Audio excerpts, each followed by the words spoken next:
Hello ladies and gentlemen, thank you so much for tuning in, and here we have it. These are my top 10 favorite spring fragrances for the year of 2016, and this is a list that I put together myself. These are fragrances that I have in my collection, and we're already well into the spring, and I've already been wearing some of these. Some of these actually just broke out. Like there's one, for example, that I just wore for my first time today. This is a fragrance that I've had for years, but I finally broke it out today for the spring. I'm really excited to get this list out to you guys. And for spring, I'm usually going for fragrances that are a little bit floral. They have a little dimension to them. They have a freshness to them because, of course, you don't want to wear the same fragrances in the spring that you wear in the winter, because those are really like your powerful, heavy-hitting scents. These are the ones that are a little milder in nature. So without further ado, let's get into the list. We're going to start things off with my number 10.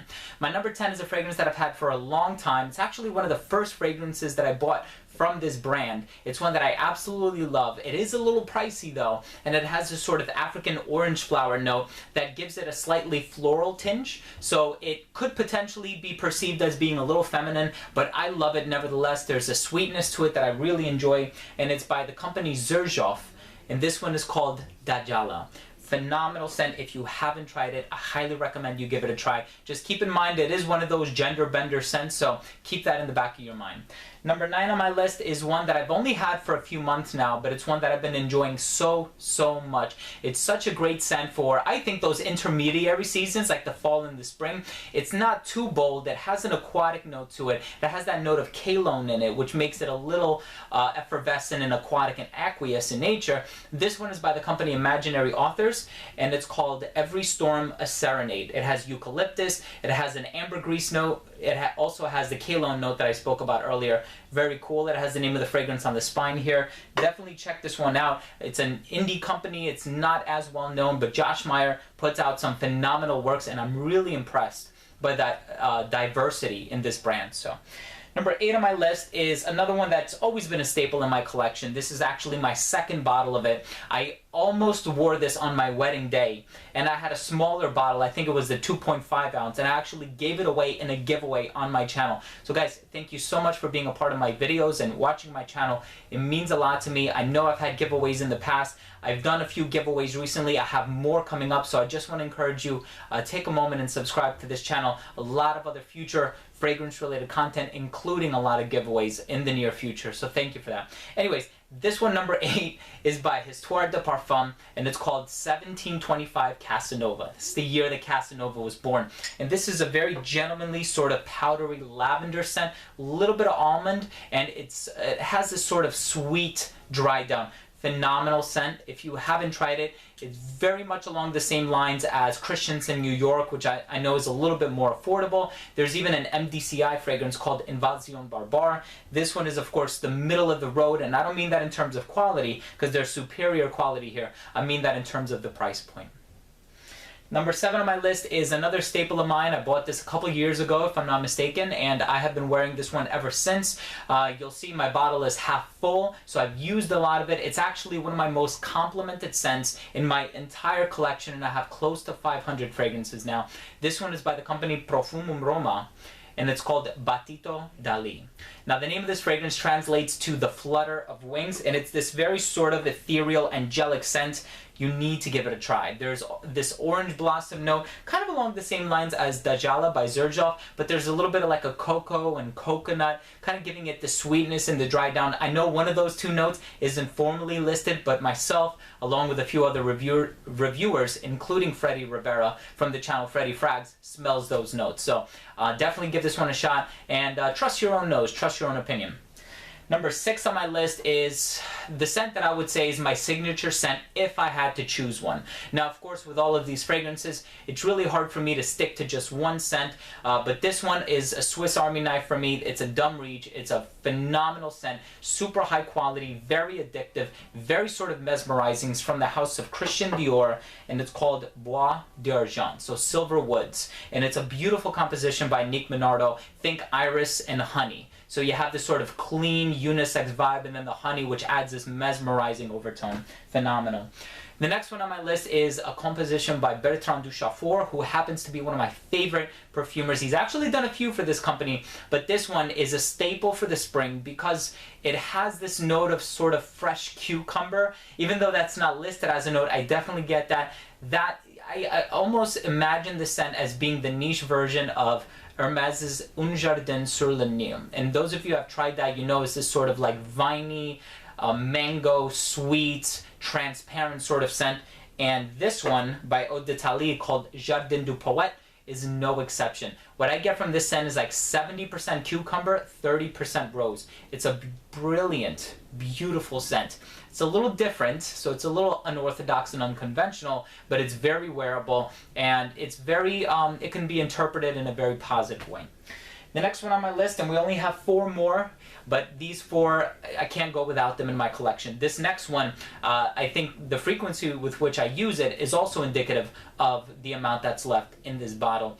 And if you can take a look at it from the side here, I've used more than half. And this one is by Maison Francis Kurkdjian, and it's called Aqua Universalis Forte.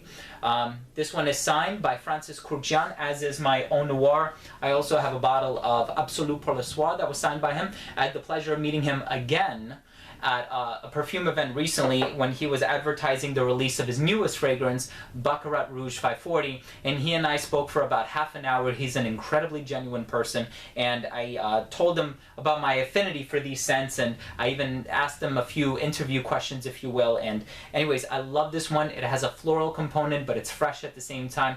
Universalis and Universalis Forte, they are very close to one another, but give them both a try and make that decision for yourself.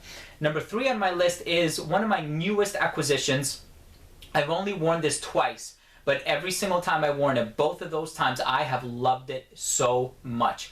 If you're familiar with Dior Sauvage, this is like not a dirtier, but a slightly harsher, more aggressive, sophisticated, mature version of Dior Sauvage, because it does have an Ambroxan note, but this scent by Room 1015 was made to smell like the creative director's first guitar. And there's this beautiful cedarwood note that I equate to the smell of Mr. Marvelous by Byredo, even Super Cedar by Byredo. They kind of have that similar vibe. This one by Room 1015 is called Electric Wood. This is a fragrance to look out for. It's one of the best scents that I have tried this year in 2016. I know we're only in the 4th month of April, but this is one of the best scents that I have encountered this year so far. I know I'm going to be really addicted to this scent. A lot of what this guy has is fragrances that you absolutely must check out. He has a fragrance that represents different phases of his life, and he works to fulfill this sort of rock aesthetic with his creations. He has one called Atramental, which is supposed to smell like the ink of a tattoo. He has another one, Blomacult, that he named after his wife, his Swedish wife. It's a beautiful house. Make sure you check it out, Room 1015. It can be found on Twisted Lily and Lucky Scent. And then getting into number 2, this is the King of Spring.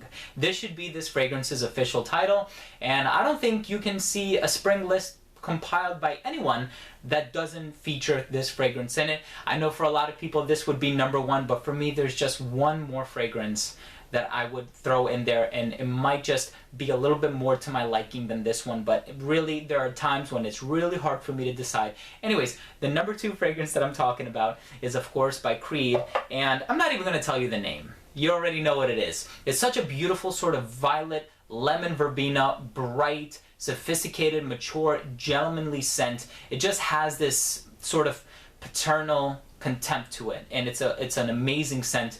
Make sure you give it a try. Let's go on to the number 1 scent.